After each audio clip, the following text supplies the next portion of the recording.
Welcome to Sarasu சமையல். நம்ம இன்றைக்கி ஒரு சத்தான ராகி சப்பாத்திங்க. ராகி மாவில் சாஃப்டாக சப்பாத்தியும் அதுக்கு ஒரு வித்தியாசமான தக்காளி தொக்கும் தான் செய்ய போகிறோம். இப்போ நம்ம தக்காளி தொக்கு செய்கிறதுக்கு தேவையான பொருட்கள் எல்லாமே எடுத்து வச்சுருக்கேங்க. தக்காளி 1/2 கிலோ எடுத்திருக்கேன், வெங்காயம் 1, முந்திரி ஒரு 6-7, பூண்டு கொஞ்சம் எடுத்திருக்கேங்க, சோம்பு கொஞ்சம் எடுத்திருக்கேன், கசகசா 1/4 டீஸ்பூன் எடுத்திருக்கேன், தேங்காய் துருவல் ஒரு 4 டேபிள் ஸ்பூன், மிளகாத்தூள் காரத்துக்கு எடுத்துக்கலாங்க. அப்புறம் கடுகு உளுத்தம்பருப்பு தாளிக்கிறதுக்கு உப்பு, எண்ணெய் தேவைக்கு இவ்வளோதாங்க எடுத்திருக்கோம். தக்காளியை கொதிக்கிற வெந்நீரில் 5 நிமிஷம் போட்டு வச்சுட்டு அதுக்கப்புறமா நம்ம தோல் எடுத்து இந்த மாதிரி அரைச்சி வச்சுக்கணுங்க. தக்காளி கொதிக்க வேண்டியதில் கொதிக்கிற தண்ணீரில் போட்டால் போதும். இந்த பேஸ்ட் அரைக்கிறதுக்கு நம்ம தேவையானதெல்லாம் இப்போ அரைச்சிட்டு வந்துடலாங்க. தேங்காய், பட்டை, சோம்பு, முந்திரி, பூண்டு, கசகசா, வெங்காயம் இதை அரைச்சிக்கலாம். இப்போ கடுகு தாளிச்சிக்கலாங்க. நம்ம அரைச்சிட்டு வந்திருக்கோம் இல்லைங்களா, அந்த பேஸ்ட்டை இதில் சேர்த்துடலாங்க. தேங்காய் வெங்காய பேஸ்ட்டு, முந்திரி, சோம்பெல்லாம் கலந்து அரைச்சதை இதில் சேர்த்துடலாம். இப்போ இதை நல்லா வதக்கி விட்டுக்கலாம். வதக்கி விட்டுட்டு இப்போ நம்ம தக்காளி அரைச்சி வச்சுருக்கோம் இல்லைங்களா, அந்த அரைச்ச தக்காளி விழுதை நம்ம இதில் சேர்த்துடலாங்க.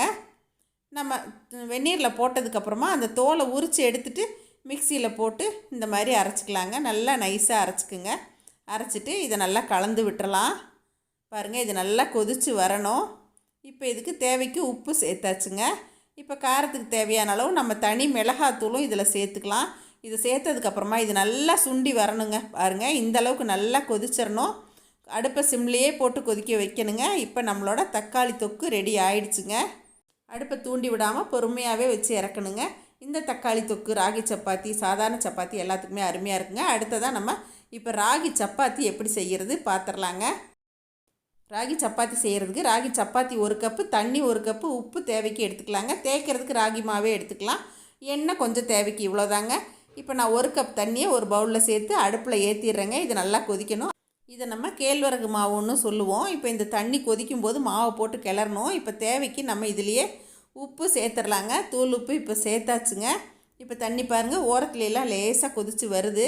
இப்போ அடுப்பை நல்லா குறைச்சி வச்சிடணும், தூண்டி விடக்கூடாது. அடுப்பை குறைச்சி வச்சுட்டு நம்ம கேழ்வரகு மாவை இதில் சேர்த்துடலாங்க. கொஞ்சம் கொஞ்சமாக சேர்த்துட்டு இந்த மாதிரி ஒரு கரண்டி காம்பு அப்படி இல்லைன்னா ஒரு குச்சி வச்சுட்டு இந்த மாதிரி நம்ம நல்லா கிளறி விடணுங்க. நல்லா பந்து மாதிரி பாருங்களேன் சுருண்டு வரும். இந்த பக்கம் அவ்வளோதான், ஒரு 2-3 நிமிஷத்துலேயே வந்துடுங்க. இப்போ அடுப்பை ஆஃப் பண்ணிடலாம். அடுப்பை ஆஃப் பண்ணிவிட்டு அதை வேற ஒரு பவுலுக்கு நம்ம ட்ரான்ஸ்ஃபர் பண்ணிடலாம். அப்படியே குச்சியிலேயே சொலட்டிட்டு வந்துடும் அது. இந்த மாதிரி வந்ததுக்கப்புறமா நம்ம இதை நம்ம நல்லா பிசையணும். பாருங்கள், பாத்திரத்தில் கொஞ்சம் கூட ஒட்டாமல் வரும். கை சூடாக தான் இருக்கும், இருந்தாலும் கொஞ்சம் தண்ணியை தொட்டுட்டு நீங்கள் இந்த மாதிரி பிசைஞ்சு வச்சுருங்க. ஒரு 5 நிமிஷம் ரெஸ்ட் விட்டுட்டு அதுக்கப்புறமா நீங்கள் மறுபடியும் கொஞ்சமாக எண்ணெய் விட்டு நீங்கள் மறுபடியும் கொஞ்சம் ஆறினதுக்கப்புறமா, அதாவது வெது வெதுப்பாகவே இருக்கணும். நம்ம சப்பாத்தி தேய்க்கும் போதும் வெது வெதுப்பாக இருக்கணும். இந்த மாதிரி நம்ம நல்லா உருட்டி வச்சிடலாங்க. இப்போ நமக்கு நல்லா கை பொறுக்கிற சூடு அளவுக்கு வந்துருச்சுங்க. கை பொறுக்கிற சூடு வந்ததுக்கப்புறம் இதை மறுபடியும் நம்ம நல்லா பிசைஞ்சு விட்டுட்டு உருண்டைகளாக நம்ம இப்போ உருட்டிக்கலாங்க. சப்பாத்தி நமக்கு எந்த சைஸ் வேணுமோ அந்த அளவுக்கு உருண்டைகளை உருட்டிட்டு சப்பாத்தி கட்டையில் நம்ம கொஞ்சம் கேழ்வரகு மாவே தேய்ச்சிக்கலாம். பாருங்கள், சாதாரண சப்பாத்தி மாதிரி நமக்கு ரொம்ப நல்லா இழுக்கிறதுக்கு வருங்க. இந்த மாதிரி நம்ம நல்லா தேய்ச்சி விட்டுக்கலாம். எண்ணெயெல்லாம் இதுக்கு தேய்க்கிறதுக்கு தேவையில்லைங்க. நீங்கள் கேழ்வரகு மாவு போட்டே தேய்ச்சிக்கலாம். பாருங்கள், இந்த மாதிரி நல்லா தேய்ச்சி விடுறதுக்கும் ரொம்ப நல்லா வரும். சாஃப்டாக இருக்குங்க சப்பாத்தியும். பாருங்களேன், எவ்வளோ இந்த தேய்க்கும் போதே உங்களுக்கு சாஃப்ட் வர்றது தெரியும். இப்போ நம்ம இதை தோசைக்கல்லில் போட்டுடலாங்க. தோசைக்கல்லில் போட்டுட்டு தேவைப்படுறவங்க நீங்கள் எண்ணெய் விட்டுக்கலாம். இல்லை ட்ரை சப்பாத்தியாக வேணும், டயட்டில் இருக்கோம் அப்படின்னா நீங்கள் அந்த மாதிரியும் பண்ணிக்கலாம். இந்த மாதிரி மேலால் கொஞ்சம் ஸ்பூனோட அடிப்பகுதியை மட்டும் வச்சிங்கன்னா அந்த மாவு போட்டது நமக்கு சுத்தமாகவே மறைஞ்சு வந்துடுங்க.